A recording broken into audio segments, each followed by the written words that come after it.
Bien, volvemos ahora para hablar sobre el Día Internacional de la Mujer, la equidad de género, la disminución de brechas económicas, salariales, laborales.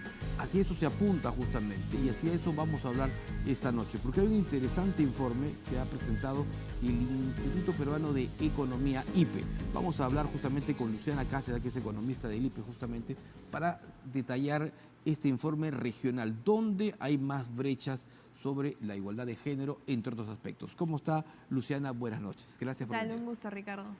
Bueno, cuéntenos un poco de este informe, de qué manera se ha desarrollado, cuánta gente se ha tomado en cuenta. Sí, bueno, es la primera edición de este índice regional de brechas de género que ha sido elaborado por el Instituto Peruano de Economía. Y bueno, este índice lo que hace es medir y visibilizar las brechas de género en distintos aspectos, en 25 indicadores, ¿no? 25 regiones también. En 25 regiones también, en todo el Perú.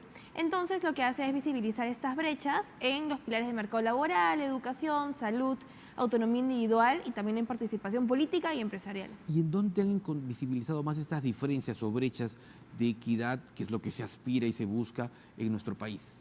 Bueno, hemos encontrado ciertos patrones geográficos, sobre todo. Por ejemplo, si es que miramos el ranking del informe, las regiones que se encuentran en la costa centro y sur son las regiones con una menor brecha de género, ¿no? En este sentido, Moquegua, Ica, Lima Metropolitana y el Callao son las regiones con menores brechas de género.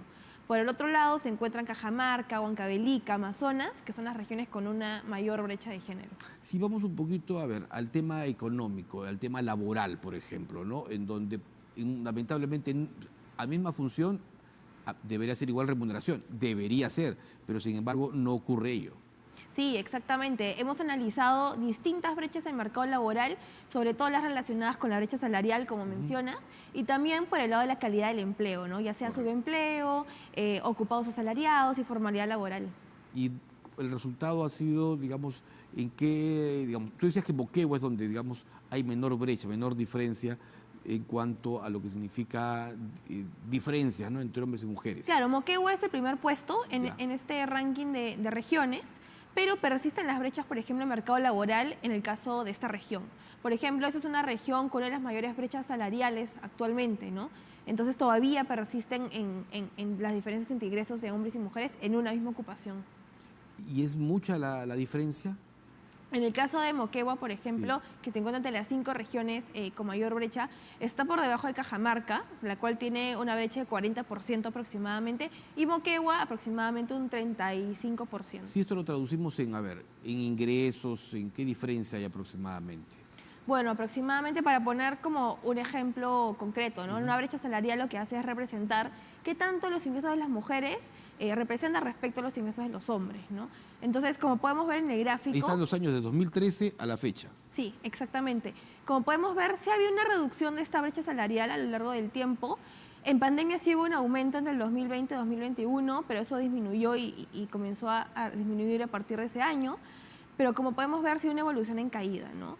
Pero claro, se han hecho avances en términos de igualdad en el mercado laboral, pero todavía persisten los retos, sobre todo en la calidad del empleo, ¿no? Por ejemplo, en regiones como Huancavelica, Huánuco, el empleo adecuado de las mujeres solamente llega a 1/5 de mujeres, ¿no? Entonces todavía el acceso a mejores trabajos con mejores remuneraciones todavía limitan la evolución de las mujeres. Un empleo adecuado, explícale a los televidentes, por favor. Sí, un empleo adecuado es donde tienes una paga que es similar también a las horas en las que trabajas en ese trabajo, recibes beneficios laborales, ¿no? Entonces es una serie, es un paquete de beneficios al pertenecer a un... Si lo decimos en un lenguaje mucho más popular, estás trabajando, digamos, estás con todos tus derechos, tus beneficios. Exactamente. Y eso también implica que la mujer esté dentro de la fuerza laboral, pero formal, que también es muy importante para también aumentar productividad y también ingresos. Correcto, eso es interesante, Moquegua. Cajamarca es todo lo contrario. Sí, Cajamarca, justo lo que te comentaba, que es la región con una mayor brecha salarial, que llega a un 41-42% en el 2023, y sí es una brecha bastante alta, ¿no? Sobre todo porque si lo comparamos con el promedio nacional de la brecha es 28%. Entonces digamos que sí supera bastante la cifra nacional. Y también persisten los desafíos en el lado de Cajamarca por el lado de poder y toma de decisiones, ¿no? Por ejemplo, solamente el 2% de alcaldías están lideradas por mujeres en Cajamarca, ¿no? Entonces, eso también refleja un problema en la representación política que tienen las mujeres. Tenemos otro cuadro en el que, Luciana, vemos también mujeres y hombres ocupados en actividad económica al 2023. ¿Qué nos revela esto? Sí, esto revela una gran segmentación, ¿no?, de las ocupaciones entre hombres y mujeres, ¿no? Como vemos en el gráfico, los hombres, sobre todo, son mayoría en ocupaciones donde se creó, digamos, de más fuerza, ¿no? De minería, construcción, transporte, ¿no? Como vemos, hasta más del 90% los hombres tienen la representación en estos sectores, mientras que las mujeres están en mayoría en sectores como el servicios, comercio, hoteles y turismo, ¿no? Que también han sido sectores que han sido bastante golpeados por la pandemia, ¿no? Correcto. Esa es una realidad dura, pero digamos que es lo que ocurre en nuestro país. Si iríamos a ir un poco a desagregar, en educación, ¿cómo estamos? ¿Hay igual acceso a la educación en hombres y mujeres? Bueno, lo que el informe revela, y los datos lo evidencian también, es que las brechas en asistencia escolar se han ido cerrando. Tanto mujeres y hombres llegan a niveles de casi 95%. Eso es ¿no? bueno. Y eso es muy bueno porque demuestra que las brechas se han ido cerrando en el tiempo. De hecho, en educación superior se puede ver que las mujeres superan a los hombres, yendo a universidades, por ejemplo, pero sí persisten las brechas en cuanto a rendimiento escolar y sobre todo en los cursos de matemáticas, que tienen que ver con los números, ¿no? Sí se nota esta diferencia entre las mujeres que tienen un rendimiento satisfactorio versus los hombres que logran entender, ¿no?, o comprender los cálculos, los números, y eso también se refleja en la elección de carreras posteriormente, ¿no? Sabemos que solamente 1/3 de las mujeres en el Perú elige carreras relacionadas a ciencia y tecnología.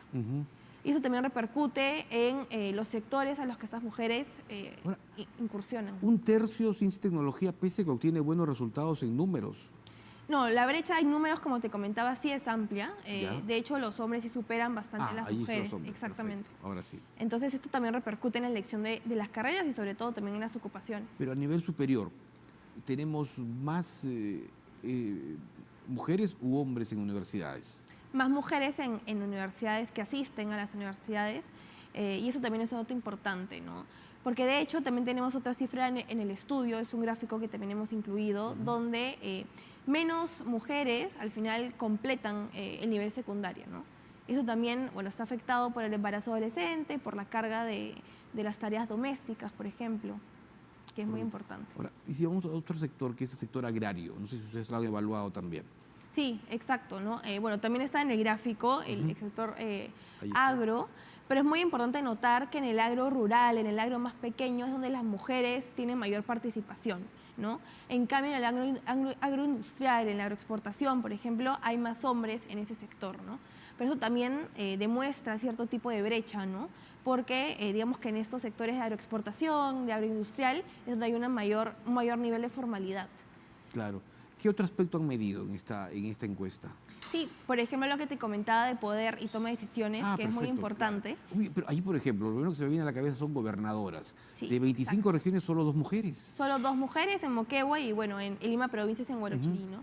Y esto es un problema realmente, ¿no? Porque no alcanzamos la representación suficiente de las mujeres en política y también en el lado empresarial, que también lo estamos midiendo en el informe, a través de un indicador que es el de empresas conducidas, tanto por hombres y como mujeres, ¿no?